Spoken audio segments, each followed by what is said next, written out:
Trupat e Gardës Revolucionare Islamike të Iranit njoftuan goditje në objekteve ushtarake amerikane në Bahrein dhe Kuvajt si kundërpërgjigje ndaj valës së fundit të sulmeve ushtarake amerikane kundër Iranit. Sirenat e alarmit u dëgjuan në të dyja vendet. Kuvajti njoftoi se sistemet e tij të mbrojtjes ajrore po përgjigjeshin kërcënimeve nga raketat dhe dronët, ndërsa Ministria e Brendshme e Bahreinit u bëri thirrje banorëve të strehohen.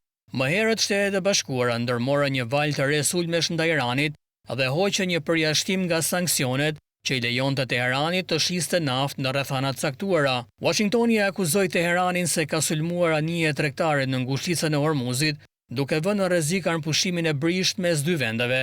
Për shkallëzimi i ri konsiderohet si kriza më e rëndë që nga nënshkrimi muajin e kaluar i një memorandumi 60 ditor mes SBA-s dhe Iranit, i cili synonte uljen e tensioneve dhe rikthimin e qarkullimit normal në ngushticën e Hormuzit, një nga rrugët detare më të rëndësishme për tregtinë globale të naftës.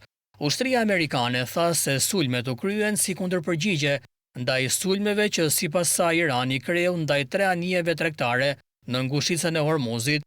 Mes tyre ishte edhe një anije e Katarit që transportonte gaz të lëngshëm natyror, LNG. Komanda qendrore e SBA-s CENTCOM tha se sulmet iraniane kishin në shënjestër anije tregtare me ekuipazhe civile që po lundronin në një rrugë ujore ndërkombëtare, ndërkohë media shtetërore iraniane raportoi për shpërthime në disa pjesë të jugut të vendit, përfshirë ishullin Keshm, qytetin Sirik dhe zonën pranë portit strategjik Bandar Abbas.